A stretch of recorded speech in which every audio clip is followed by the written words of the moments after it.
e a carência de produção. Ou seja, como incrementar os programas de rádio, como dar, né, como ir atrás de conteúdo, fontes de notícia, elaborar as notícias, editar essas notícias. Então, toda essa demanda que existe hoje é uma demanda de formação.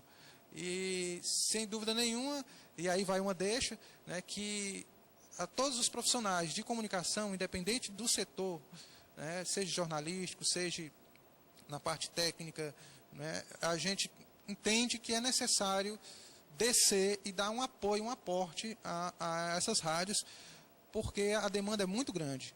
Então, imagine milhares de concessões de rádios saindo no Brasil todo, se coloca uma rádio, se instala uma rádio da noite para o dia, mas não tem a estrutura técnica, de qualidade técnica.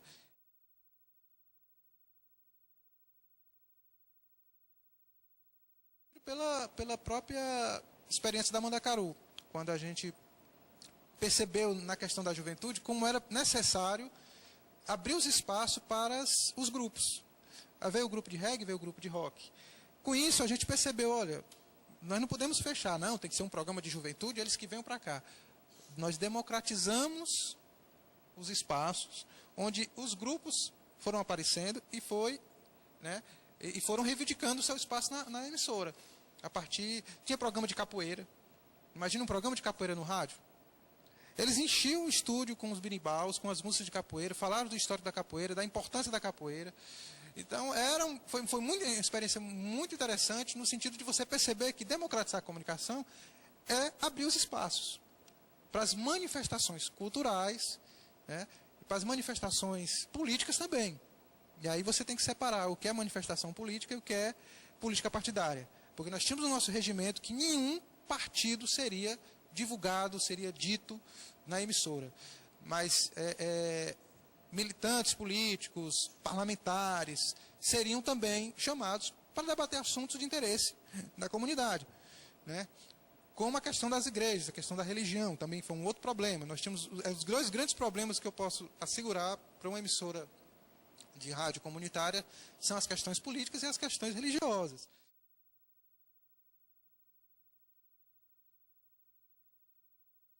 Muitas rádios estão autorizadas a funcionar, mas elas carecem de dois setores que foi o que nós vivemos muito na Mandacaru, que eu percebo hoje quando viajo e conheço a maioria dessas rádios. Primeiro, que a comunidade não está inserida nelas. Não funciona, não estou falando de todas porque eu não conheço todas, mas as que eu já visitei no estado do Ceará, eu posso falar pelo estado do Ceará, né, nenhuma delas funciona com um conselho comunitário como manda a lei.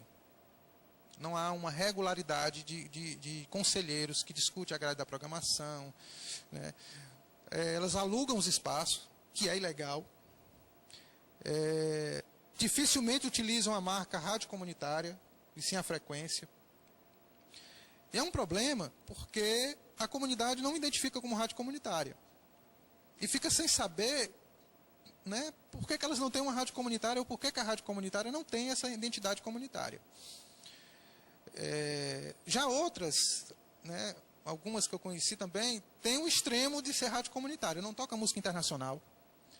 Não toca música, não toca os forrós, que são a grande massificação hoje, não toca. Estão ligadas a alguma igreja.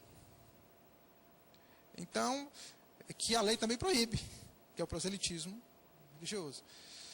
Então, mesmo com a autorização, essas rádios, né, e aí eu repito, não estou falando de todas, mas é necessário entender que elas precisam evoluir. E eu compreendo que boa parte delas querem essa evolução, mas não sabem fazer, não sabem como fazer. Porque a iniciativa parte de um grupo, e aí por isso que eu chamo de rádios livres, porque parte de um grupo interessado em fazer rádio, em divulgar cultura, em fazer comunicação, notícia, mas não tem a vivência da comunidade, da comunitária, de buscar essa notícia, de valorizar o local, de fazer uma produção comunitária. Então eles precisam ter essa vivência. E é por isso que necessita do apoio. Porque quando você faz essa discussão, e eu sou chamado muitas vezes para essas rádios para dar entrevista e para falar, quando visito, e quando eu falo isso, a primeira coisa que eles dizem é, mas o que nós precisamos fazer para que a gente, né, chegue a esse nível de... Eu digo, vocês precisam de formação. De informação e de formação. Vocês precisam de oficinas que vocês possam ir a campo, criar os seus repórteres populares, buscar os tipos culturais do município, né, buscar os talentos do município e garantir o espaço. E não pelo simples fato de uma banda local produzir um CD e leva para a rádio e toca simplesmente porque tem que tocar, porque eles produziram o CD. Não. Qual foi o histórico? E outros grupos que não gravaram o CD, por que está faltando? Dá o espaço. Então, muito de produção há para se fazer nessas rádios. Então, primeiro a questão, né, da produção, que precisa da formação, e depois a questão da inserção comunitária, do conselho comunitário, da discussão da programação. Como isso não existe, a rádio acaba por alugar o espaço.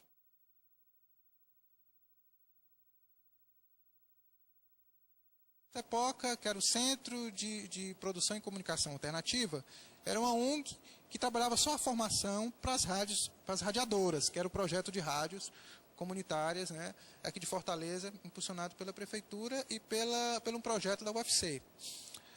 Mas, a partir daí, surgiram as rádios, sentiu essa necessidade de uma associação. Então, o CEPOCA virou uma referência de aglutinação.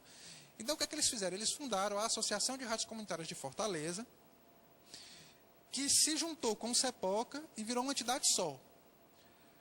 A minha experiência no CEPOCA foi uma experiência complicada, porque enquanto eu compreendia a Arcos como uma associação, alguns membros compreendiam a Arcos como uma ONG de formação. E nos estatutos da Arcos, ele era dúbio, essa função era dúbia, era muito complicado a relação. E isso se mostrou no cotidiano, enquanto eu estava discutindo questões políticas, preocupado em discutir a democratização, a legislação das rádios, o aporte político para as rádios, um grupo só estava querendo formar, só estava querendo...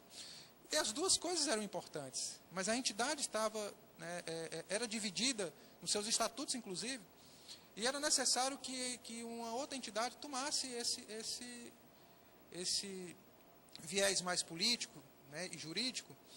E a Arcos, inclusive, ajudou, com outras rádios do interior e com apoio de sindicatos, a fundação da Arcos. Isso se deu em 97, né, e num encontro de comunicação popular lá na UFC, onde teve o apoio da Universidade Federal do Ceará, o apoio da CUT, veio um representante do Fórum Nacional pela Democratização da Comunicação, e veio o presidente da Abraço, que é a Associação Brasileira, né,